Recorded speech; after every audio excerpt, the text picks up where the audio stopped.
আসসালামু আলাইকুম। অমুক ভাইয়ের চরিত্র ফুলের মতন পবিত্র। দেশে যে পরিমাণ রাজনৈতিক দল হইতেছে আর যে নেতা হল দেশে যাইতেছে, বোঝা যাইতেছে যে বাংলাদেশ ইউরোপ হয়ে যাইব।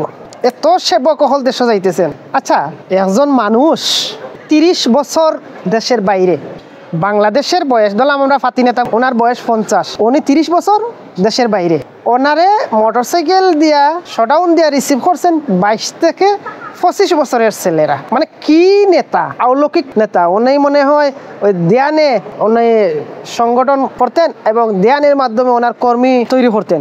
দেশে গেলেন 25 থেকে 22 বছরের ছেলেরা 100-150 সাইকেল নিয়ে শটাউন দিয়ে মিছিল দিয়ে নিতেছে। অমুক ভাইয়ের চরিত্র ফুলের মতো পবিত্র, আমার ভাই তোমার ভাই, হ্যাঁ সরকুম ভাই। আমাদের রাজনীতিটা ফসে গেছে, ঠিক আছে, আমাদের রাজনীতি ফসে গেছে। আচ্ছা, এই যে বিগত আওয়ামী লীগ সরকার প্রায় 17 বছর ছিল, এর আগে কেয়ারটেকার গভর্নমেন্ট 2 বছর 19 বছর, 20 বছরের একটা ছেলে ফেসবুকে পোস্ট দেয় দীর্ঘ 15 বছরের সংগ্রামের ফল। ওর বয়স 20 বছর, সে পোস্ট দেয় দীর্ঘ আন্দোলনের ফসল।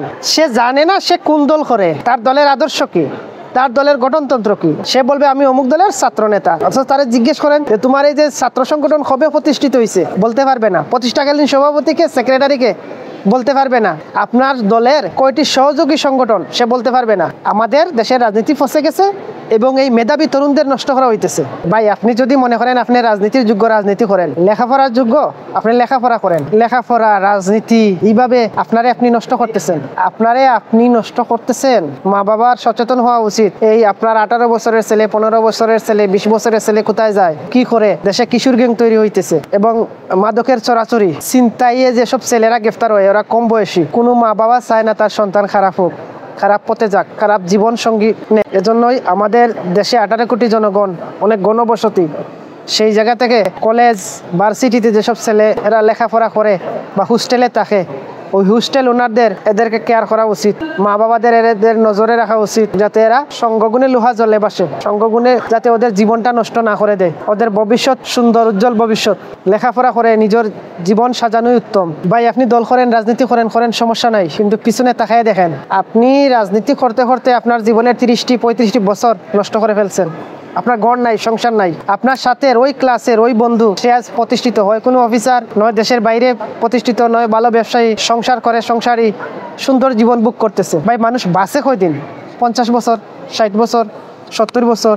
আপনি রাজনীতির পিছনেই আপনার জীবনের 40টা বছর নষ্ট করে দিলেন। ঘর নাই, সংসার নাই। আপনার মা বাবারও তো একটা স্বপ্ন, আমার ছেলেটা সংসারী হবে, আমার ছেলেটা ভালো বিজনেসম্যান হবে। আপনি ওই নেতার পিছনে দৌড়িয়ে আপনার জীবনের সবচেয়ে মূল্যবান সময় নষ্ট করতেছেন। আপনি নিজেকে প্রশ্ন করেন, আপনি কি পাইছেন আপনার জীবনে?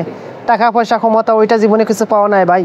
আপনি ওই জীবন নয়। আপনার জীবন অনেক সুন্দর। আপনি একজন সুন্দর মানুষ, স্মার্ট মানুষ, কত সুন্দর সৃষ্টি আপনি। আপনার হাত ভালো, পাও ভালো, আপনি চোখে দেখেন, কথা বলতে পারেন। আর আপনি আপনার জীবনের সবচেয়ে মূল্যবান মুহূর্ত, সবচেয়ে দামি সময়গুলো আপনি নষ্ট করতেছেন কোথায়? একবার নিজেকে নিয়ে ভাবেন, নিজেকে নিয়ে চিন্তা করেন যে আমি কি করতেছি, এটা কি আমি করার যোগ্য? আমার দ্বারা কি এটা সম্ভব? আপনি যদি মনে করেন যে আপনি রাজনৈতিক যোগ্য, আপনি দেশকে কিছু দিতে পারবেন, সমাজকে কিছু দিতে পারবেন, রাজনীতি করেন। আপনি যদি মনে করেন না আমি ব্যবসা করার যোগ্য, আপনি ব্যবসা করেন। নিজের জীবনকে সাজান। এভাবে হেলায় এই যে রাজনীতিতে, বাংলাদেশের রাজনীতি ভালো না ভাই। এক দল ক্ষমতায় গেলে আরেক দলকে পিটায়, ওই দল ক্ষমতায় আসলে ওই দলকে পিটায়, মামলা হামলা।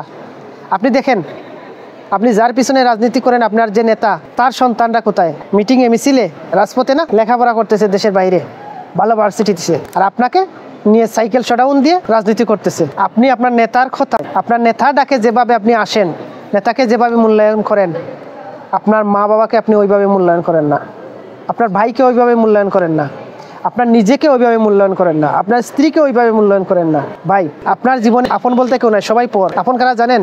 আপনার পরিবার।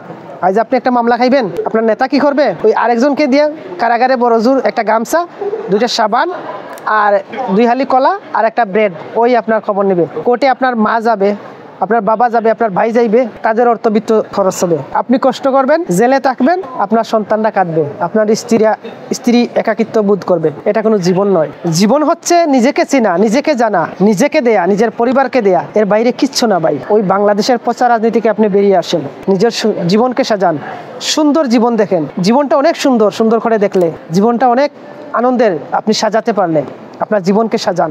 এইভাবে এই পচা রাজনীতিতে নিজেকে নিয়োজিত করে নিজেকে আপনি ঠকাচ্ছেন। আচ্ছা বলেন তো, আপনি যে দলের রাজনীতি করেন, যে নেতার আদর্শ মানেন, ওই নেতা কখনো কি বলছে মায়ের সেবা করার জন্য, বাবার সেবা করার জন্য, পরিবারের প্রতি দায়িত্ব পালন করার জন্য? বলে নাই, বলবে না, কারণ ওই নেতার আপনাকে প্রয়োজন। আচ্ছা এই যে আমাদের দেশে 24-এ একটি আন্দোলন গণ অভ্যুত্থান হইল, বা এই দীর্ঘ 17-18 বছরে, বা দেশ স্বাধীনের পরেই ধরেন এই 50 বছরে কতজন প্রথম সারির নেতা গুম হয়েছে, খুন হয়েছে, কতজন ওদের জীবন ঠিক আছে? আপনি দেখেন, সরকারি দলে থাকলে তাদের জীবন যেমন, বিরোধী দলে থাকলে তাদের জীবন তেমন।